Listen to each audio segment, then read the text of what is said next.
I don't want to do this shit. Hi, everyone. I now detest this podcast. My name is Luke Thomas. This is Brian Campbell. Yes. And this is Room Service Diaries, where we have... A podcast where we drink a few and then we record our thoughts and we just kind of roll the dice and see what happens next. Yes, right? we just wait to see which one of our superiors is calling us to tell us. Yes. But it is Canelo Plant Fight Week. I brought broadcasting voice back. And we've been on the ground in the midst of that stuff doing UFC previewing, Canelo previewing. And we've had some cool experiences this week. By the way, this is my 8th day in Las Vegas, which my skin's just falling off. Like, I mean, just my eyes have changed color. It's yeah. Dude, your liver has no prayer here. My God, this place is... I don't know how people elect to come. I get dragged here. I don't know how people elect to come. Don't cry like they make me do this. But I mean, it's a pretty good job. No, the job. Oh, as an occupation. That's what I mean. As an occupation, it's wonderful. But why people would like, I don't know. Las Vegas is just not. It's not for me. You like Las Vegas? No, not even at all. But here's the deal, though. I think the coolest moment was today, Friday, the weigh-in, when you, me, and Paul Pierce did like 26 minutes of good shit, right? I thought it came out pretty good. I didn't say the basketball. That was nice. That was very good. I mean, he wasn't trying to like find out where we're hanging out later in the night. No. Like that wasn't part of that. I know. BC was like, "Do you think he's gonna want to hang out later?" Well, I didn't really say it like that, but I was thinking that. And I was like, I don't. He didn't like say hit him up when we were done. We didn't become Instagram buddies, so yeah, maybe next time. But he was friendly. He was great. He was super friendly. A newest member of the Showtime digital family, so it'd be cool seeing him mix in with and telling fun NBA stories. I liked picking his brain. He played ball with us. That was good. I'm never. By the way, he was live on Instagram, which I know there's a story behind. But like, I don't. Are you a person who ever goes live on Instagram? No, I never go live. I think on Instagram. I'm too old for that. Yeah. Yeah, I guess there's a rule. Well, he's older than us, but he's a celebrity and he's cool, so there's a different thing. But he was going live the whole time and like talking to fans and whatnot, and I just had never seen that in the wild. Because we still, except for like because we still come from the pre-phone and internet era, we're savvy enough to know how to use it for our advantage because we came of age with the technology, but we also remember what it used to be like enough that we all sort of set our own lines of like, okay, I can't not learn this shit because I need it for work, but some of this other shit like TikTok or like it's just not for me, and that's okay. And I think I'm content moving forward, never having that shit. I think I've told you this story. I always reference this fight because A, I haven't been to all that many boxing fights, and B, it was just very foundational for me. But I'll never forget the first sort of like, big is an interesting definition, but the first big fight to me that I covered in boxing, no, that's actually not true. Foundationally, just the one at home. It was Lamont Peterson and Amir Khan, yes, which was on HBO at the time. And I'll never forget that I had been covering UFC and MMA for some time, and this was my first like real presser, and like the ambassador from England was there. It was like a to-do, and there was a scrum afterwards with Amir, and I'll never forget there were multiple boxing reports. Dude, it like blew my mind when I fucking saw this. I was like, whoa, holy shit. That had manual tape recorders. Oh yeah, they still use manual tape recorders, and I was like, dude, I didn't realize how far advanced at that time MMA media was in terms of sort of technological savviness and best practices. Yeah, I took that one for granted. Holy shit, dude. A lot of those guys still working in boxing media because it is a lifelong obsession if you let it, and I've let it. All right. Yeah. It's a dirty whore boxing, right? I mean, just wow, yeah. All right, so let's talk about this. So one of the things you did while you were here, and you saved it for this podcast. Some would say the only thing I've done outside of like work and just laying on the bed staring at the ceiling is this, right? Right. Okay, so let's get to this because I'm so glad you did this, and I'm so glad we brought this up. Okay, you saw Dune, the new movie Dune. In IMAX. Okay, in IMAX. Which is badass. How many other people were in the theater? About 8.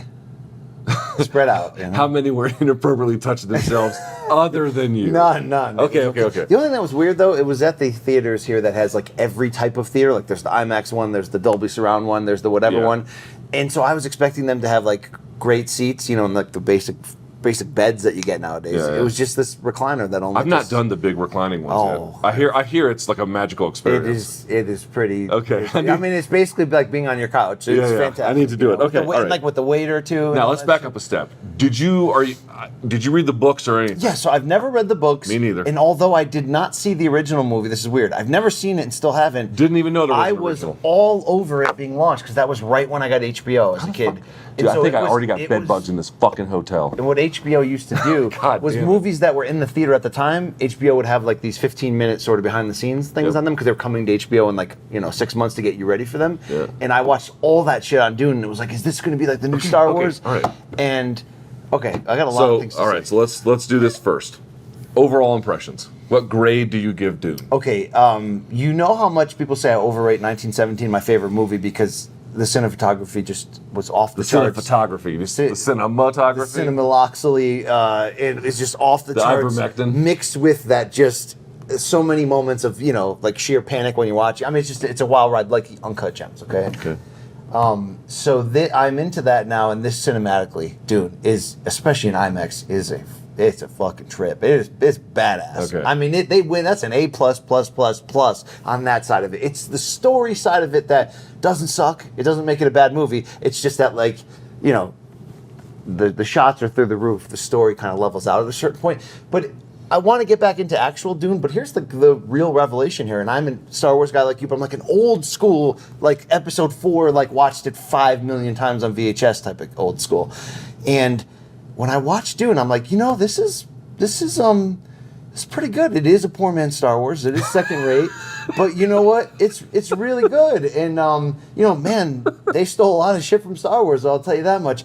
And then you go back and you're like, oh wait, the book Dune came out 12 years before Lucas put out the first Star Wars.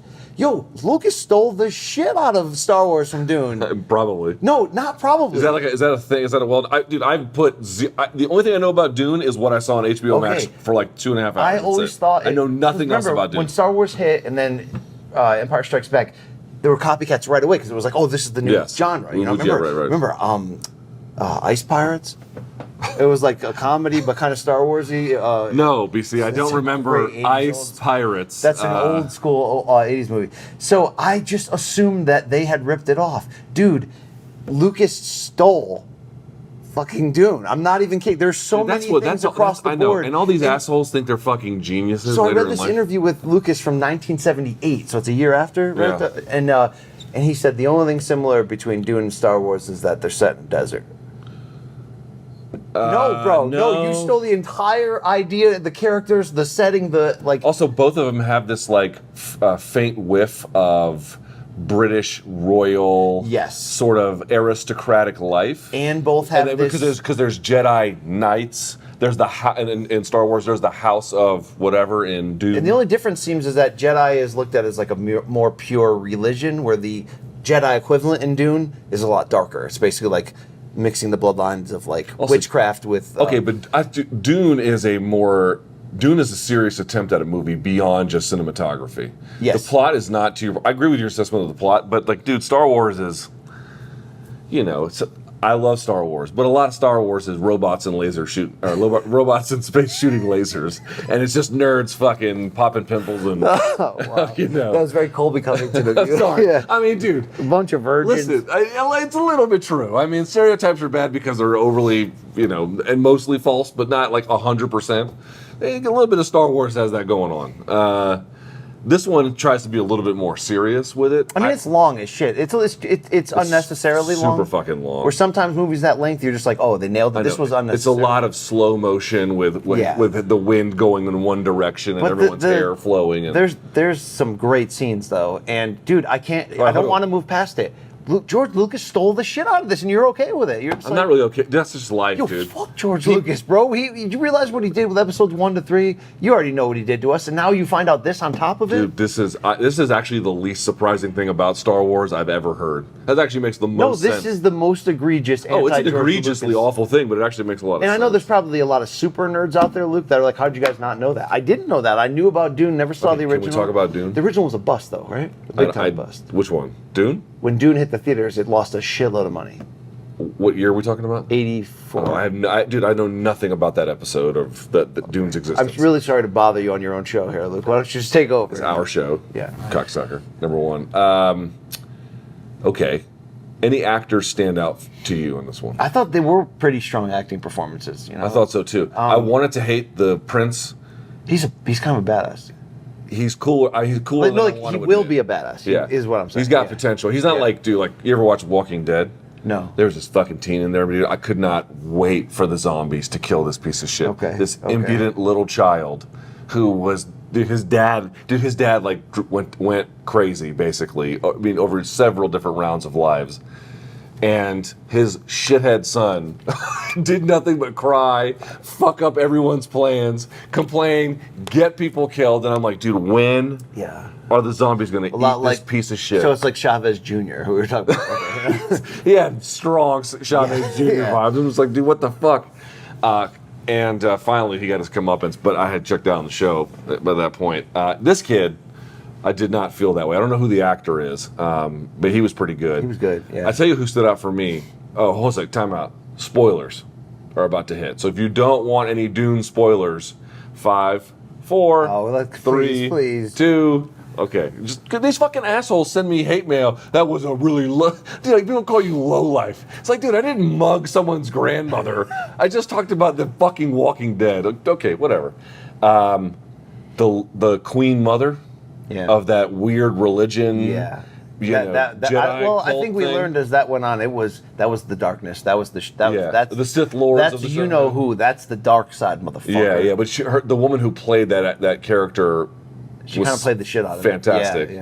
Yeah. So was the mother. What was the famous actress who played the? I don't recall. I know I remembered her face, but I couldn't quite place her. We She's can look at the cast. a British actress, and She was good. fantastic. She thread the needle because pretty well. at times you hated her, and then at times she was like a heroine. Aquaman. What's that guy's name? What's Aquaman's name?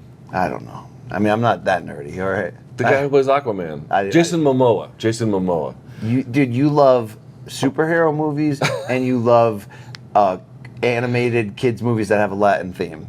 I mean, let's be real honest here, all right? Dude, Aquaman is a superhero movie. Yeah, I know. I don't watch that shit, all right?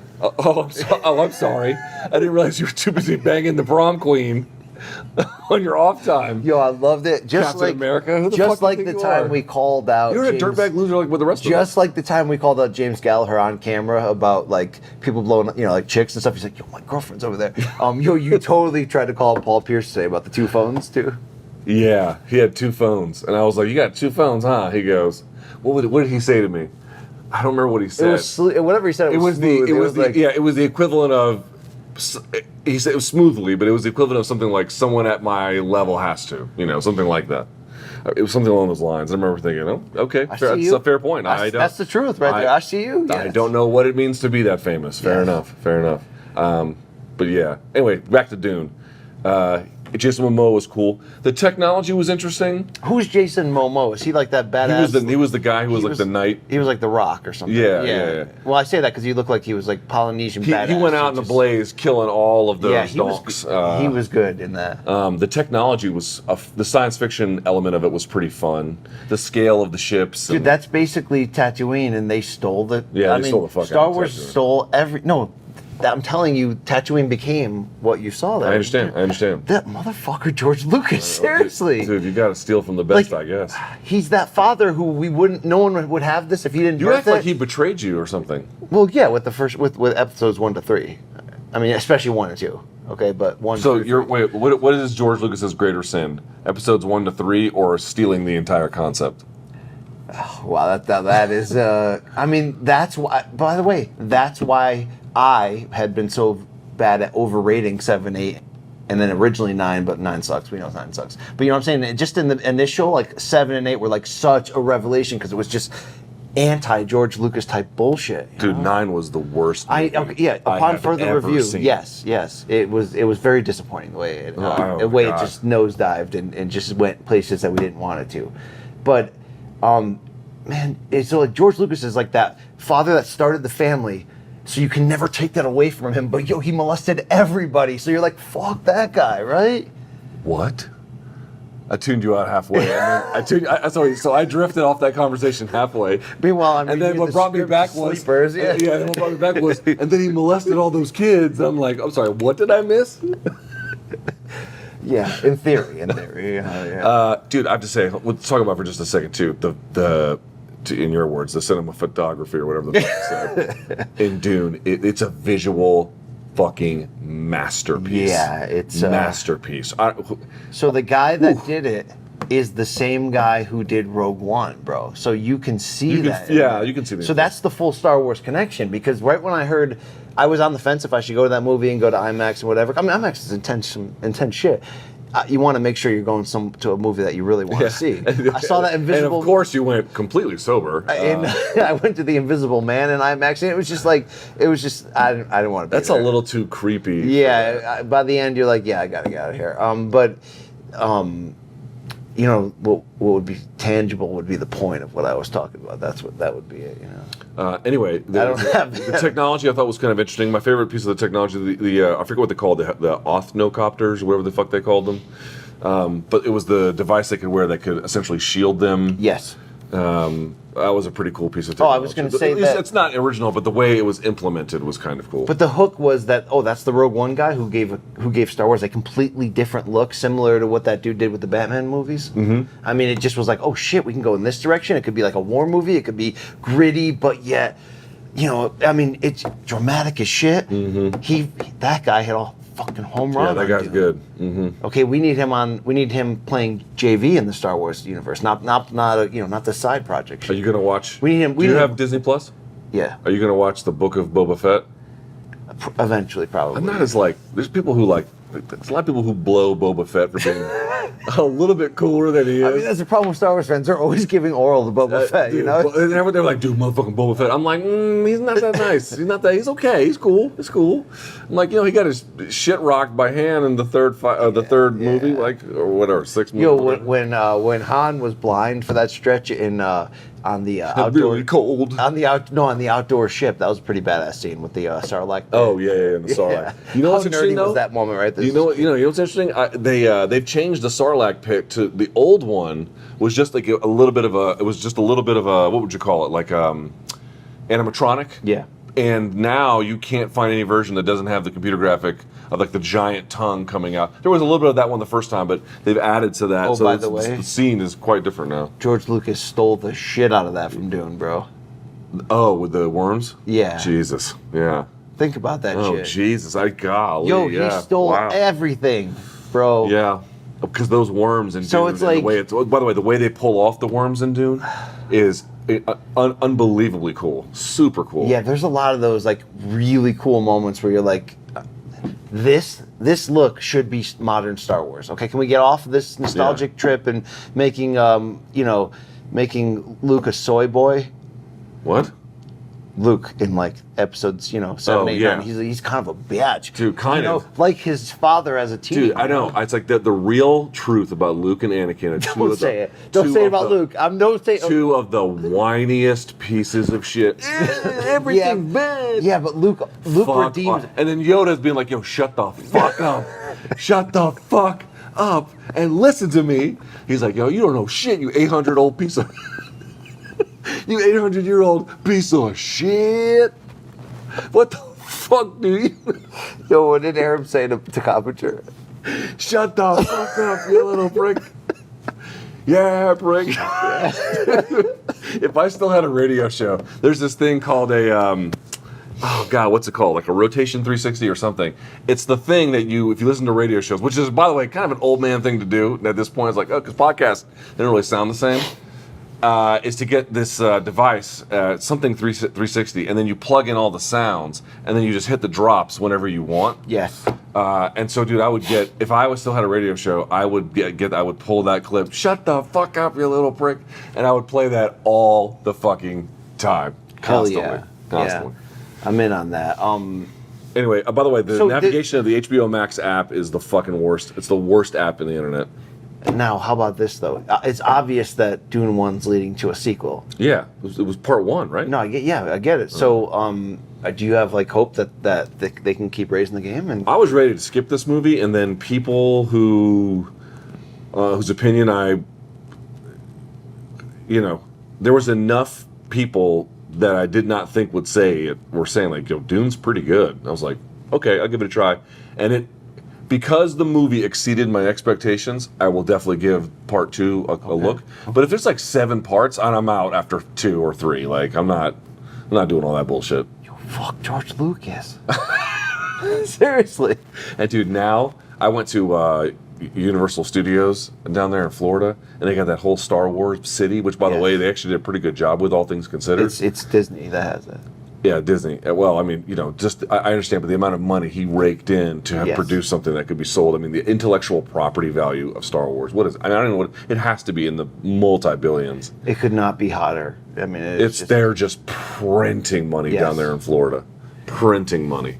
Yeah, and there's all these new cartoons and shows popping up. You know what I mean? You know what you notice about here's how you know Disney has a lot of money, any number of ways. But like when you physically see the Disney campus space, once you cross into, like, especially if you're a European, never been there or something, it's like, Florida grassland basically. And once you get to the properties, and especially onto the properties, the grass is always mowed, always. It's impeccably mowed, and you can see where the property begins and ends because that's where everything is properly, manicured and curated, and it's a giant space, and the upkeep is significant, obviously on just the properties, but then even just the fucking grass. Yeah. And we're talking acre after acre after acre after acre, never skips a beat. You know how much you have to pay to get that kind of fucking dedicated care? You have to, I mean, that must be millions just for that. Yeah. Shout out to those lawn care workers. I just couldn't believe every time I'm getting, they're the real heroes. Damn, you fucking people. Dude, there was a time. You sounded like Colby responded to every question with like, first responders, man, that's great, good shit. I know, it's like, Colby, what do you have to say about the racist accusations of you, blah, blah, blah, blah. I just want to thank the FY, or the FDNY. They're just really the best. And, grandmothers, also grandmothers. Who could go wrong with grandmothers? Yo, wasn't Colby in the Marines too? No, he didn't, sir. I just made that shit up? You completely made that up. Right. Jake Ellenberger was a Marine. I don't know why I was thinking that. Jake Ellenberger was. There's been a few. Tim Kennedy was in Army. Yeah, he was an absolute badass. He was and remains one. Yes. And remains one. I've had him in studio a couple of times. He's a cool guy.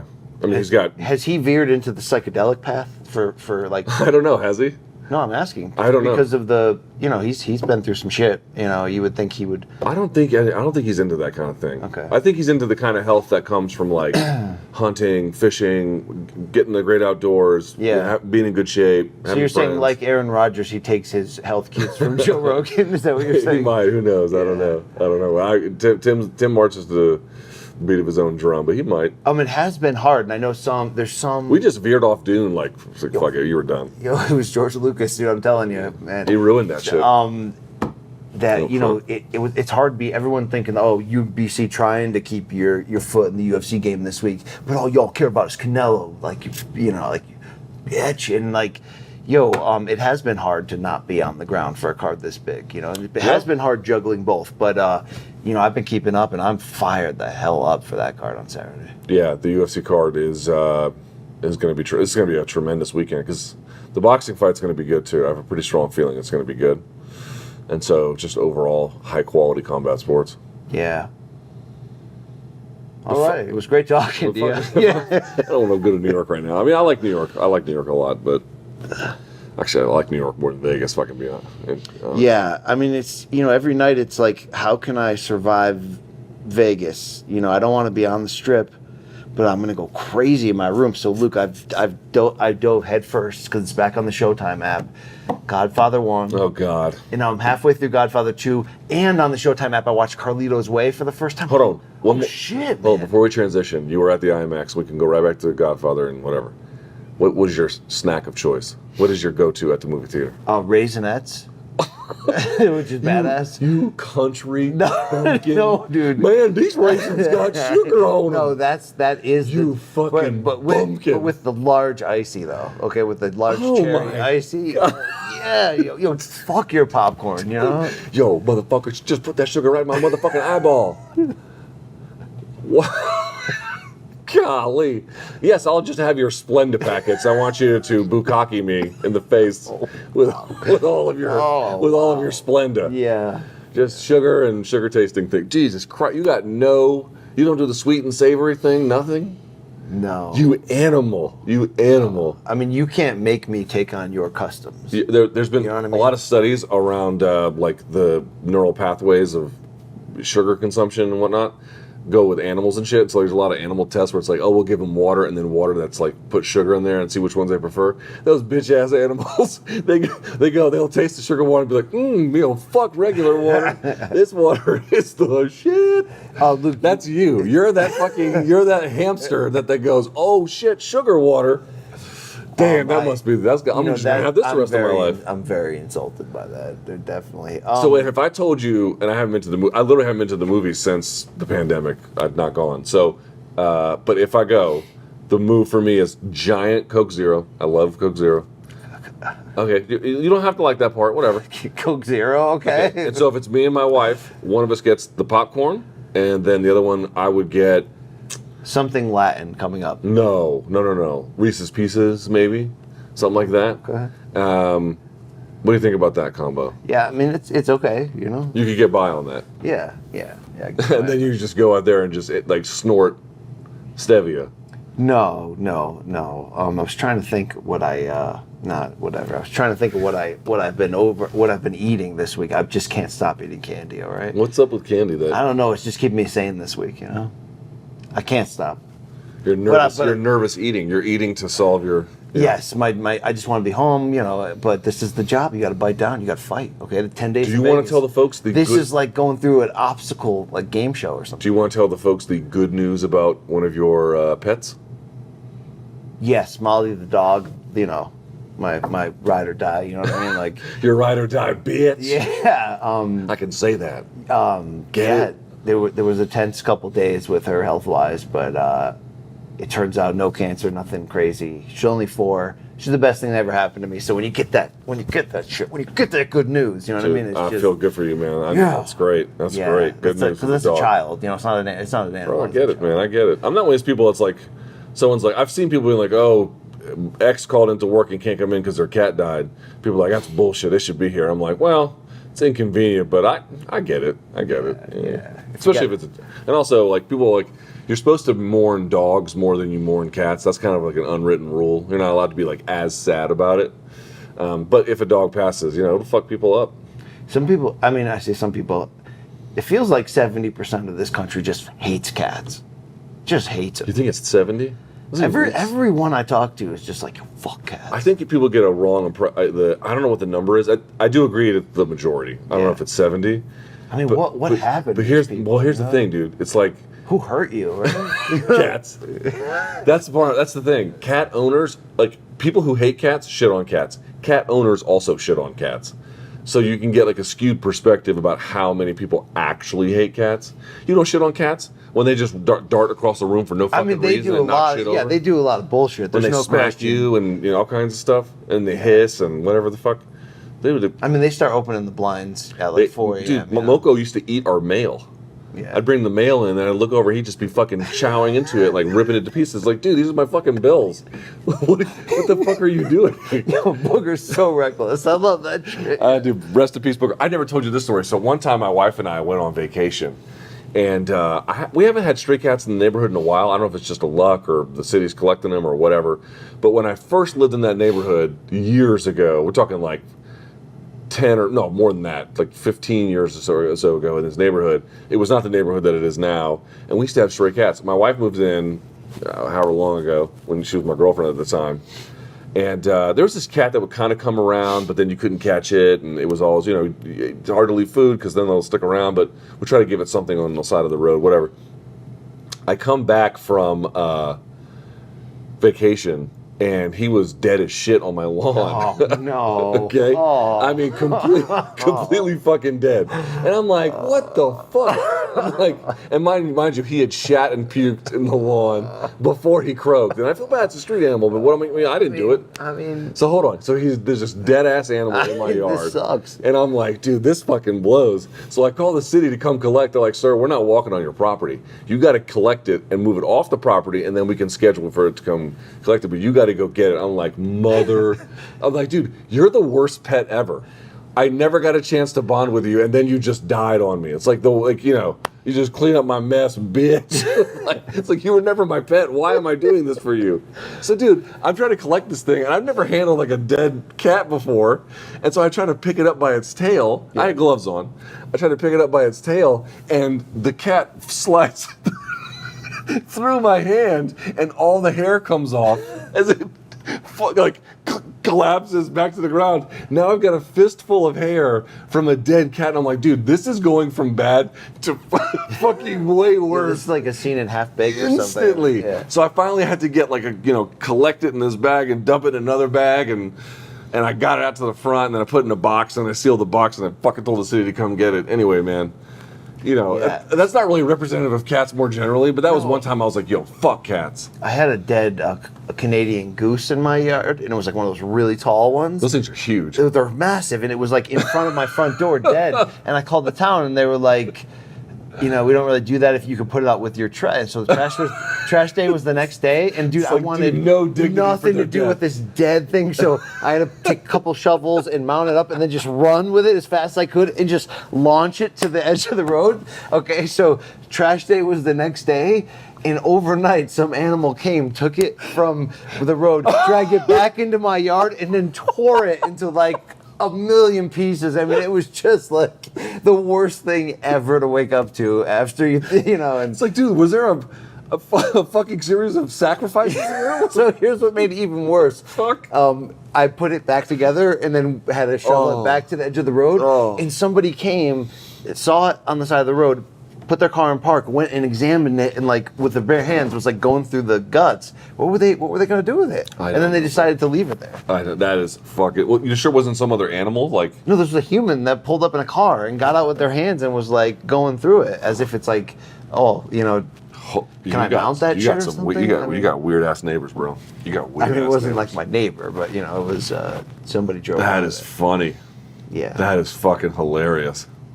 Now, I've never had a big ass like bird of prey or some shit, but that fucking cat. It's like I got to come back on my vacation to this bullshit. Yeah. Like, my wife's like, I'm not getting that. You are.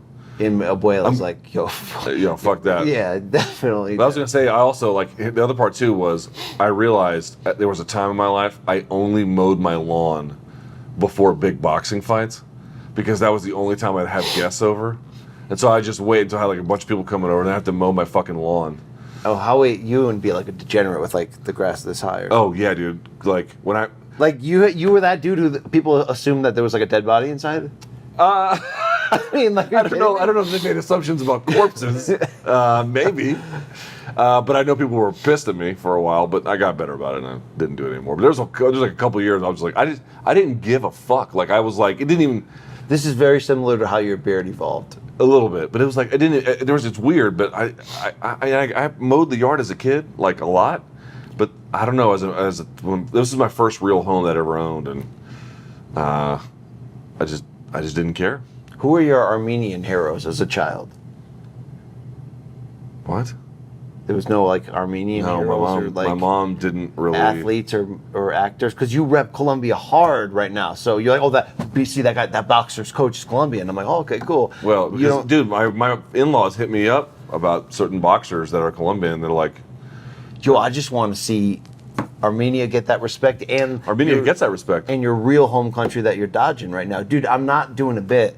I get so many people that DM me, and all they do is send me links of like news stories about India, and they're like, "Yo, please forward to Luke." I mean, like, it's just. Are you shitting me? I'm not kidding, dude. People are like, "Yo, why does Luke have to just turn his back on his home nation like that?" You don't get fucking. I'm not joking, okay? His home nation. Okay. Yo, why do you have to George Lucas them like that? Why do I have to George Lucas India? Dude, I was there for 6 months. That's it. I don't know shit about India. All right. Sorry, but I don't. But no, my mom was not very good about teaching What about your I'm dad? getting awareness in What's that your way. dad? German or some shit? English? My dad grew up in Oklahoma. So what is he, like some Irish? Oklahoma, boy, that's a state that He's Native American? if I never go to. What is his family? Can you imagine anyone being like, damn, man, I just, before I died on my deathbed, I just never saw Tulsa. No one's ever fucking said that. So what is he, English? I guess my dad, I haven't never verified this. My dad told me that the name is Anglo-Saxon and it means, like the Latin origin of Thomas would be twin. Yeah, but where are your people from? I don't know what the fuck you're asking. You mean like, what does my 23andMe say? What's your dad's family line origin? Dating back to, I think, England. Yeah, we took way too long to get you to answer England. that. England. Yeah, just that's what I was. A very basic question. Yeah. But it's like it's pretty far apart. Like, there's numerous generations between what my dad showed up to and the original English who came over or whatever it was. Yo, the dinosaurs destroyed your dad's old people. I'm telling you, yo. They won that war with fucking lasers. They had no chance against them. What else is going on in the world of note? I think that's it. There's nothing. Dude, are we gonna phone it in after 30 minutes? For real? Dude, people get bitter that we're not more enthusiastic about this, but dude, you gotta understand something. Drinking just kills us. It just. Well, we did a lot of content for this week. Yeah, right? but also dude, the drinking murders us at this point. Yeah, but we did it in advance, and we've been doing shit all week. I know. Like we went all in on this, and in a lot of ways, and we did get lucky. We have to be thankful too. Like I thought for sure one of those injuries was going to kill one of those fights, and they all held. We recorded that shit weeks ago. The Chuck rooftop. Weeks ago. We were just like, well, better hope no one gets injured. Yeah, and watch our shit. Watch that resume review. Watch that pregame preview with Canelo, with Andreas Hale, and that was a lot of people in that lobby. It was a little daunting off the start. Yeah, but bro. once those people realized what was really going on, they got the hell out of there. We got booed. Yeah, we did. We got literally booed by some people in the lobby. They were very kind.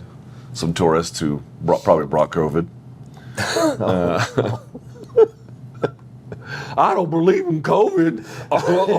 Just because they didn't like our show or they thought Canelo was going to Well, I mean, you have to boo. You didn't have to. I didn't ask you to like it. Yo, Andre, shit, I didn't even ask you to watch. Yo, look into that camera though and talk to Andreas Hale. Did he bitch out on that frozen drink, or was it that red he dye? made the right. Fuck that. He made the right call. That shit sucked, dude. Yeah. That shit sucked. I can't believe.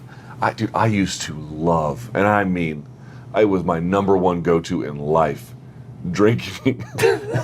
People used to be like, it's sad to drink alone. I'm like, dude, it fucking is awesome. There's you can be alone. What's better, being alone sober or alone hammered? It's way better to be alone hammer time. I used to be like as Doug Stanhope says, I like to take any of my problems and then just pour alcohol on top.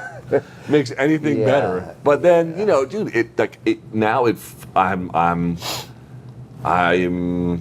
I can't. It doesn't work. It kills me. Yeah. It fucks me up. Yeah, that's true. Luckily, there's still real men out there like Chuck Mindenhall. He can booze a little bit.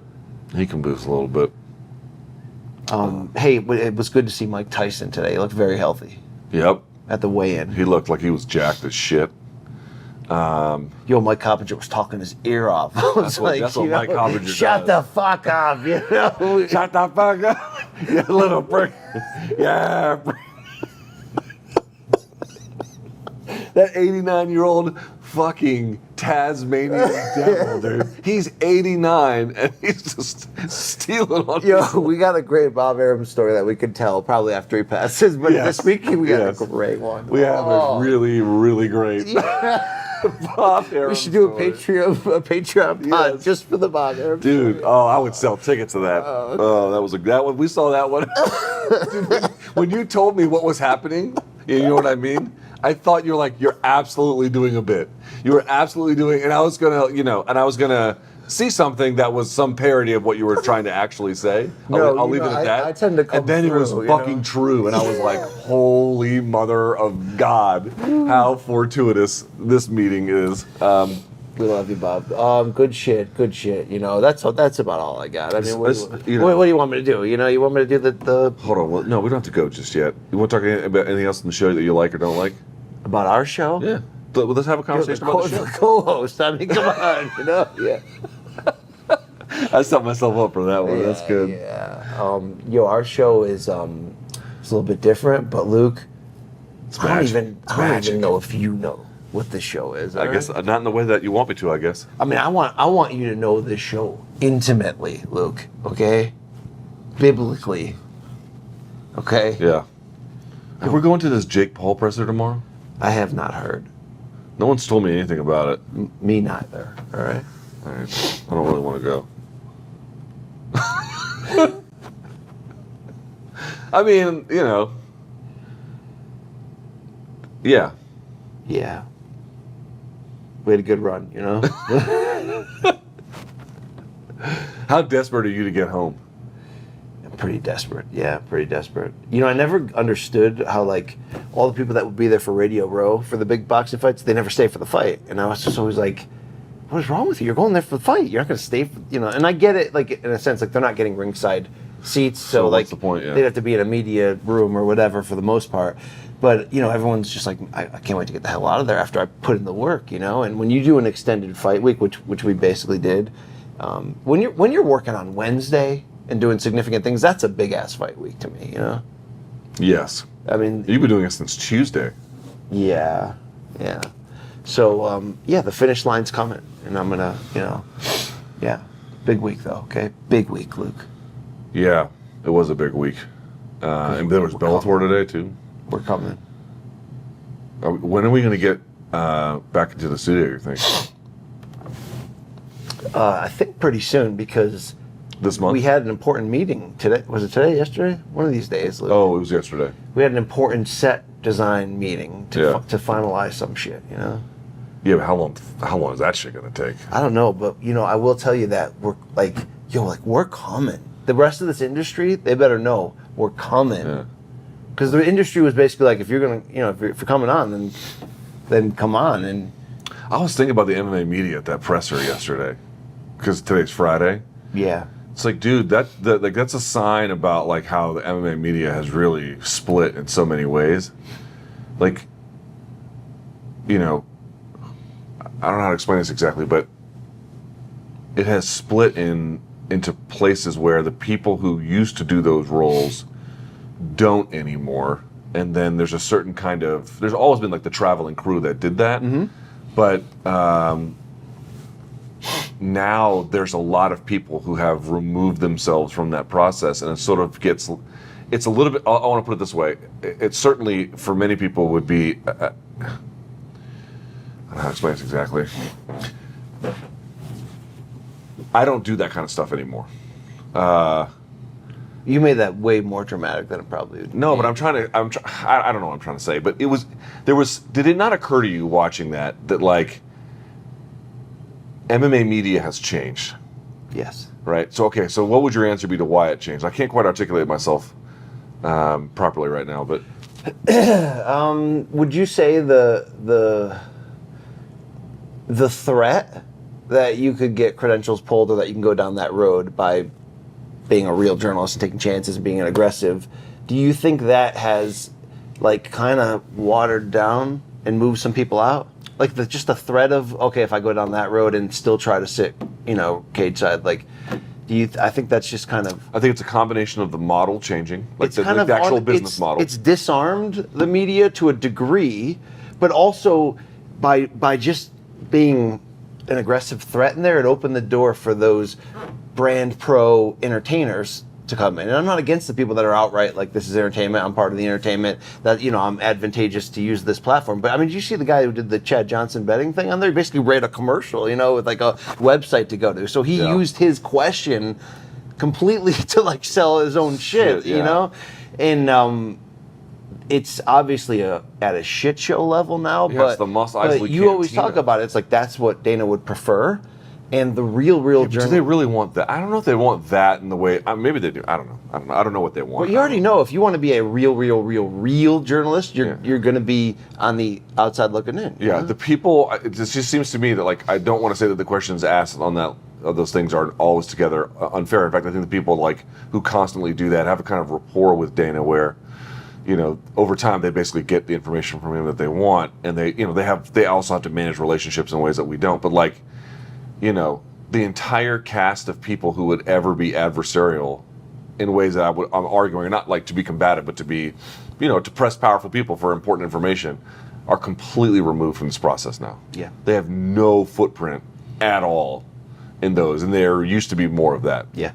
So in that case, it's in. But there are plenty of MMA media who are doing critical stuff, just not in that role. So I guess what I'm saying is that role has changed a little bit.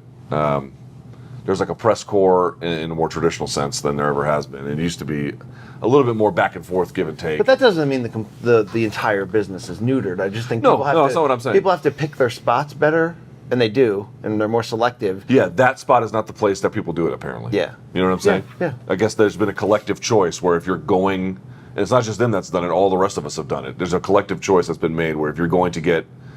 Dude, but I don't blame them. Like, I still believe this. I don't have any problem with the way they run those pressers, but they're not pressers, dude. Yeah. If you're going to have fans, fine, have the fans. Then let them ask the questions. Let them ask the questions. If you want to have a press conference, then the press should be there.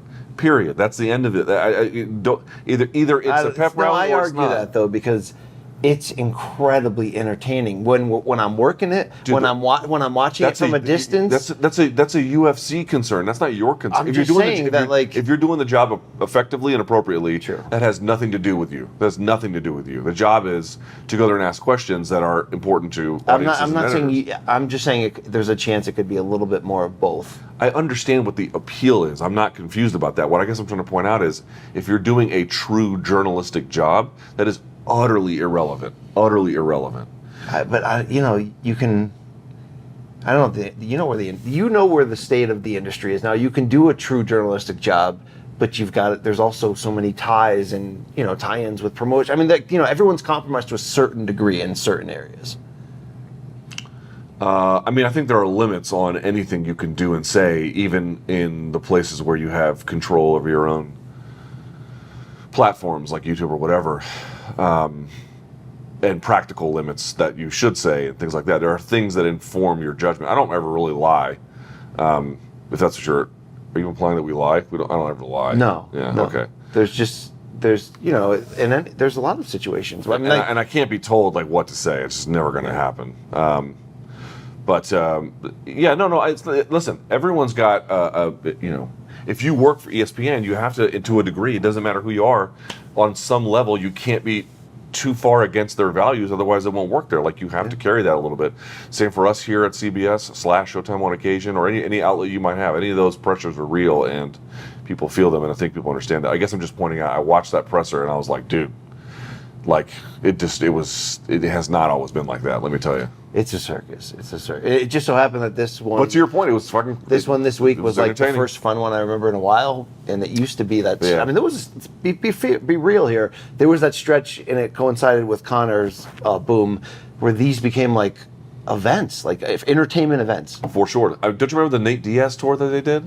When he filled in on short notice and they went to that gym. Mm-hmm. That was the one where he made the balloon animal zing, which was one of Conor's better zings. That you haven't seen that shit forever, but.